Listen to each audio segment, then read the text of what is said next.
Morning everyone, extra specially early here today, so much so that it looks like I'm sitting in my car in the middle of the night. But it's not the middle of the night, it's 6 a.m. and there's a couple of things I wanted to talk about today.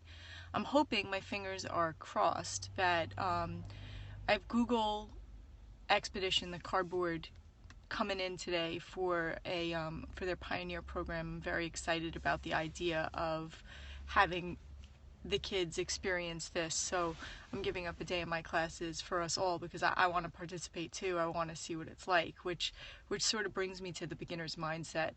At Edscape, I had the opportunity of meeting Dan, the Zen Teacher, and he gave me a copy of his book. And life is hectic, and I almost never get a chance to read what I want to read when I want to read it. Being a literature teacher, what I want to read often gets put on the side till there's a moment of freedom when I'm not doing something for my class or not writing something of my own.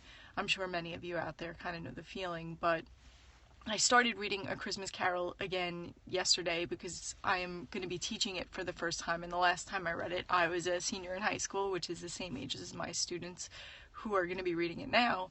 And I don't usually like Dickens. We used to do Great Expectations. I absolutely hate that book, but I could appreciate the amazing craft that Dickens offers. And I'm really enjoying A Christmas Carol, and I was really pleased with my choice.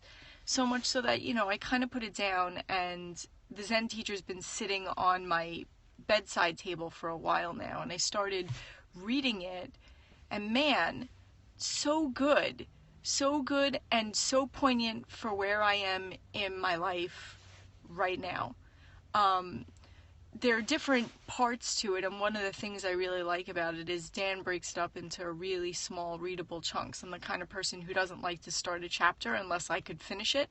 So I like the fact that I could keep going. I look ahead, oh, it's only 3 pages. I could read another 3 pages, and that's how I get myself in trouble, because I end up not going to sleep ever. So last night, I was reading a few things that Dan had written, and they really, really, really resonated with me. For one, I have a terrible problem with not being able to stay in the moment. While I'm here, I'm worrying about a bazillion things, and he uses an example of Disneyland as a kid, where basically everything leading up to it, so much anxiety, so much excitement leading up to Disney World or Disneyland, wherever he was going. And then when the trip comes, before he knows it, it's over, because he was so completely immersed in what was going on while he was there that the time just passed and he was left with memories. And I feel like the time that I'm most immersed is when I'm involved in a conversation in my classroom, and he does make this connection where I'm really dialed in. He calls it the zone, finding your zone.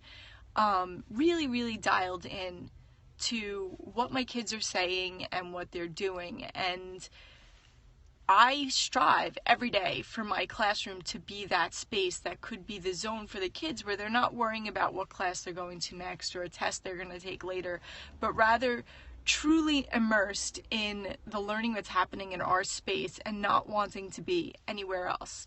And I'm really good at this in the classroom, but I'm really bad at it everywhere else. While I'm at home, I'm always worried about being at school and doing what I'm supposed to do. I feel like a horrible, guilty mother when my son goes back to his father, and I've spent a week with him, but for whatever reason it didn't go the way in my head I feel like it should go.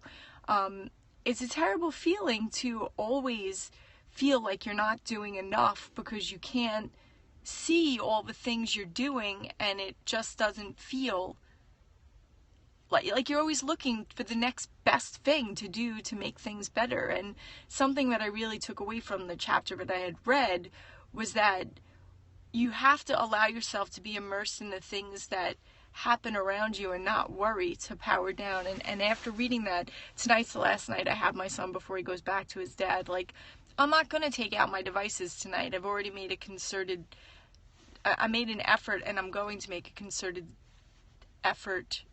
decision and effort to really help my son tonight and be with my son with whatever my son wants to do, whether or not it's what I want to do. And I'm really looking forward to it. But for right now, I'm here with you.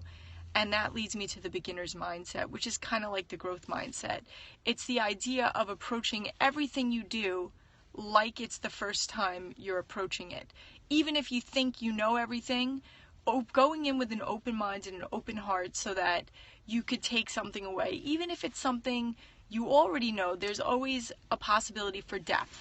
Today, I have the fortune of having Google come into my classroom. They're doing demos all day on Google Expedition, and my three classes are going to have the opportunity to try out different expeditions. I haven't selected which ones yet because I kind of feel like there are different career path ones they could do, and I want them to, maybe if I'm allowed, allow them to choose, but I need to narrow it down. The first period that is happening is period 1. I want to try it too because it's so freaking cool. And I have this idea in my head about just being immersed in this experience with my students, sharing it with them, being a part of it with them. And hopefully by the middle of the day, I will be able to share with all of you what it looks like. And my student reporters are going to actually spend some time doing some writing as well around the experience. There are so many amazing things happening in education right now that we have to really make sure that we are taking advantage, harnessing that beginner's mindset and just taking so many risks and being okay. We have to make those choices. So, one example would be this year, I've been teaching my AP class for a bunch of years now, probably about 5, 6 maybe.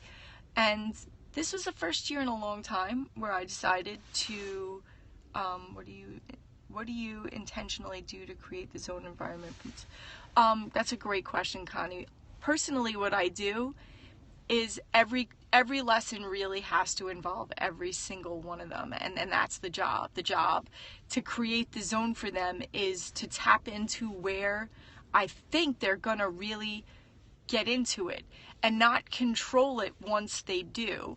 I think one of the mistakes I made in my earlier career was really planning everything out to the detail, to the second.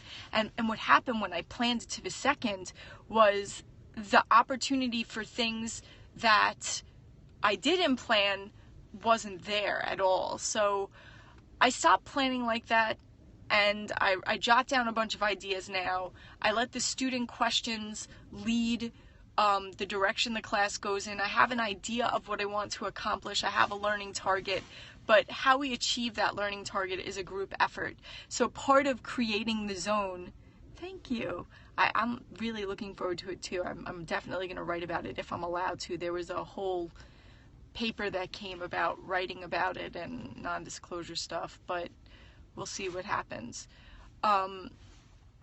So yeah, I think that creating the zone for the kids is knowing the kids well enough and trusting them enough to take an idea I have into the space that they have. How do you guys create the zone? I mean, do you have a zone in your classroom? I'm